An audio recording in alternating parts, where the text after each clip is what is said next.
Si, on sait toujours difficile de conclure après la conclusion, mais bon, on va essayer de peut-être formaliser un peu tout ça. En tout cas, ce comité national, je pense qu'il nous a vraiment permis de prendre le temps, de mettre en lumière que finalement, cette question du temps, elle est pleinement intégrée dans la question du travail.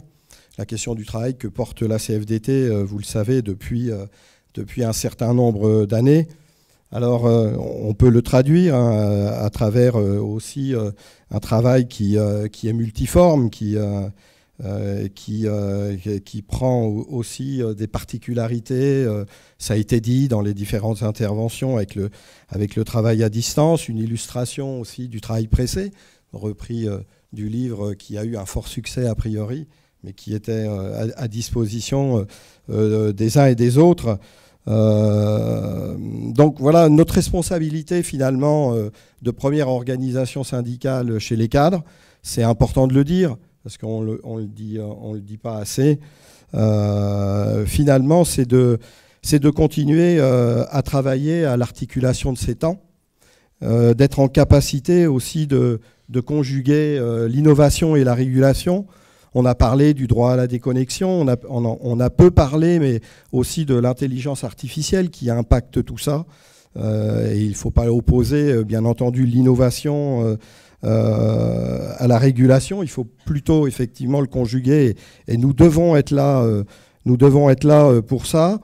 Il est toujours utile, ça a été dit aussi par les intervenants de la dernière table ronde, de rappeler et de se poser un petit peu sur notre histoire, et donc de rappeler que la CFDT cadre a toujours pris sa place dans ce grand débat syndical, mais aussi sociétal avant tout, que notre rôle, c'est vraiment celui d'observer toutes les organisations de travail et pour le compte des organisations CFDT, toutes ces mutations du travail, et d'accompagner à la fois celles et ceux qui vont subir ces mutations, mais qui vont aussi les réguler.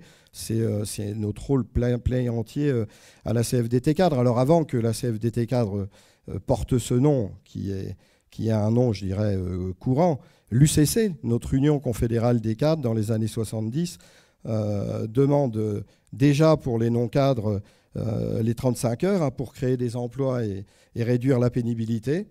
Bon, on en a aussi parlé durant ces 2 demi-journées. Dans les années 80, c'est le début de ce qui a fait aussi l'objet d'échanges et de débats durant ces 2 demi-journées. C'est l'intensification du travail, certes, mais à travers l'intensification de l'informatisation, du numérique, du digital. Bref, tout ce qui nous conduit aujourd'hui aussi à avoir des formes d'activité avec du temps de plus en plus pressé, sans oublier le télétravail, bien entendu. Et puis ensuite, on peaufine notre expertise à travers toutes les conséquences sur la charge de travail et bien entendu, les modalités que l'on peut mettre en œuvre, notamment à travers le forfait jour, dont nous avons eu une nouvelle fois un échange durant ce comité national. Et puis aujourd'hui, nous sommes entrés aussi dans l'ère de l'organisation du travail au regard de toutes ces mutations. Et la semaine, ou les semaines de 4 jours, je ne sais pas, des fois c'est des effets de mode, mais en tout cas interroge. Et nous avons pris part, bien entendu, au débat pour surtout indiquer que sans jeter cette nouvelle modalité d'organisation, il fallait aussi tenir compte qu'il n'y a pas de miracle en la matière et qu'il faut continuer à réfléchir aux organisations les plus souples possibles pour pouvoir avancer et répondre à ces défis d'aujourd'hui.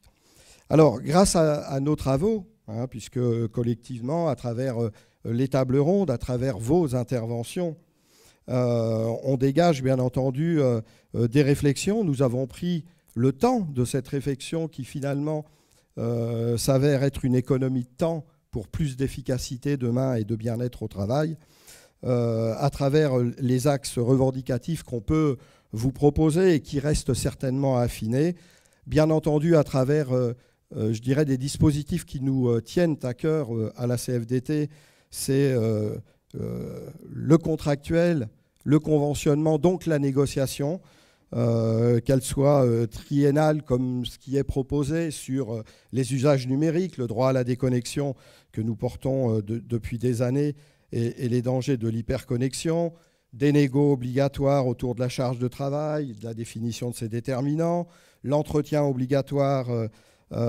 autour de cette charge de travail, à un rythme qu'on pourrait imaginer semestriel pour l'ensemble des travailleurs, à voir comment on peaufine tout ça.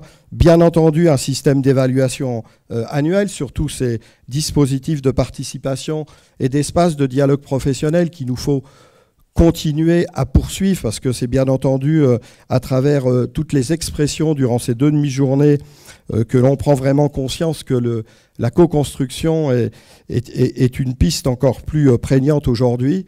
On a dévié de la cogestion qu'on a connue à une certaine époque, mais qui aujourd'hui donne vraiment sens au positionnement de la CFDT. Et puis, ça a été dit, la désignation d'un référent temps, dont, je dirais, la feuille de route reste à creuser, mais en tout cas, peut être une piste pour nous de travail intéressant et qui est sorti, je dirais, de nos réflexions durant ces 2 demi-journées. Voilà, tout cela pourquoi, en réalité, pour conclure, c'est de donner des marges de manœuvre aux acteurs, aux militants que nous sommes, aux managers, et de définir mieux les temps de travail, on l'a dit, via la négociation, donc en proximité et selon les métiers.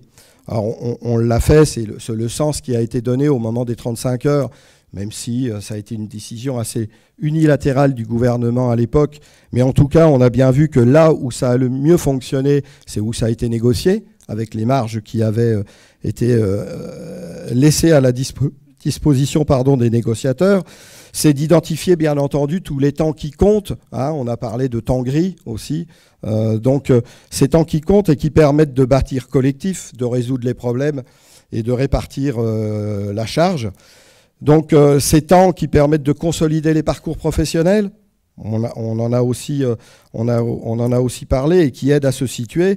Et enfin, les temps qui permettent de se maintenir en bonne santé, parce qu'on a derrière aussi cette question du travail, celle, bien entendu, des conditions de travail et de la qualité de vie au travail. Ça a été dit à plusieurs reprises. Alors, ce qu'on pourrait appeler cette valse des 3 temps, c'est le grand enjeu pour nous, professionnels, du monde professionnel de demain, et je dirais même d'aujourd'hui, ça a commencé, qui est en pleine transformation. Et la CFDT Cadre, avec vous tous, avec toutes les structures fédératives avec qui nous travaillons, bien entendu, répondra présente pour reconstruire et façonner cet avenir tel que nous venons d'en parler, d'échanger, de réfléchir sur toute cette question du travail qui est vraiment centrale aujourd'hui dans notre société.